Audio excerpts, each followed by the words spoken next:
இன்னைக்கு டேஸ்டியான ஒரு வெஜ் ஸ்டார்டர் பண்ண போறேன். ரொம்பவே சிம்பிளா ஈஸியாவே பண்ணலாம். இந்த சுவையான broccoli fry with honey dip எப்படி செய்யறதுன்னு இந்த வீடியோல பார்க்கலாம்.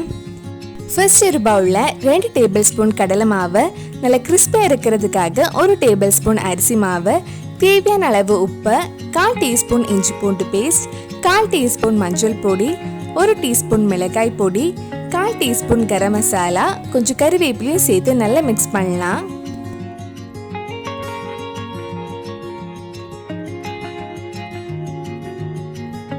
இப்போ இதில் கொஞ்சமா தண்ணி ஊற்றி நல்லா கெட்டியான மாவு ரெடி பண்ணலாம். பஜ்ஜி மாவு மாதிரி ரொம்ப தண்ணியாக இருக்க வேண்டாம், கொஞ்சம் கெட்டியாகவே இருக்கட்டும்.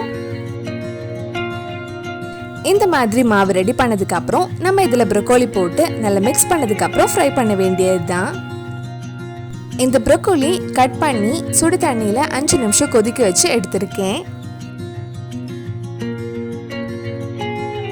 இப்போ ப்ரோக்கோலி ஃப்ரை பண்ணுறதுக்காக ஒரு கடாயில் எண்ணெய் சூடு பண்ண வச்சுருக்கேன். எண்ணெய் சூடானதும் நம்ம ஃப்ரை பண்ணி எடுக்கலாம். இப்போ நம்ம இதில் கொஞ்சமாக ப்ரோக்கோலி போட்டு நல்லா கிறிஸ்பியாக கோல்டன் கலர் ஆகிற வரைக்கும் ஃப்ரை பண்ணலாம்.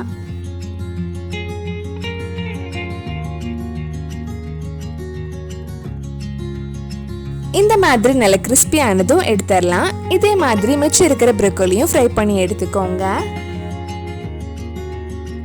கிறிஸ்பியான ப்ரோக்கோலி ஃப்ரை பண்ணி எடுத்தாச்சு. அடுத்தது இதுக்கு காம்பினேஷனா ஒரு ஹனி டிப் ரெடி பண்ணலாம். ஹனி டிப் பண்றதுக்காக ஒரு சின்ன பேன்ல 1 teaspoon sugar, 1 teaspoon cornflour, 1/2 teaspoon chilli flakes, கொஞ்சமா தண்ணி ஊற்றி அது கெட்டி ஆகிற வரைக்கும் லோ டு மீடியம் ஃப்ளேம்ல மிக்ஸ் பண்ணிட்டே இருக்கலாம். சில்லி ஃப்ளேக்ஸ் உங்க காரத்துக்கு ஏற்ப போட்டுக்கோங்க. இது ரொம்ப காரம் இல்லாதனால 1/2 டீஸ்பூன் போட்டிருக்கேன். இந்த மாதிரி நல்ல கெட்டியானதும் கடைசியா இதுல 2 டேபிள் ஸ்பூன் ஹனி ஆட் பண்ணி மிக்ஸ் பண்ணதுக்கு அப்புறம் ஆஃப் பண்ணிடலாம். இந்த ஹனி டிப்பும் நம்ம ஃப்ரை பண்ண கிறிஸ்பியான ப்ரோக்கோலியும் சாப்பிட ரொம்ப நல்லா இருக்கும். கண்டிப்பா நீங்களும் இந்த ஸ்நாக் ரெசிபி உங்க வீட்டுல செஞ்சு பாருங்க. பிடிச்சிருந்தா இந்த வீடியோவை லைக் பண்ணுங்க, உங்க ஃப்ரெண்ட்ஸ் அண்ட் ஃபேமிலிக்கு ஷேர் பண்ணுங்க. வேற என்னெல்லாம் குக்கு குமாலி ரெசிபி நம்ம சேனல்ல ட்ரை பண்ணலான்னு கீழே கமெண்ட் பாக்ஸ்ல சொல்லுங்க. நீங்க இன்னும் என்னோட சேனலை சப்ஸ்கிரைப் பண்ணலைன்னா மறக்காம சேனலையும் சப்ஸ்கிரைப் பண்ணுங்க.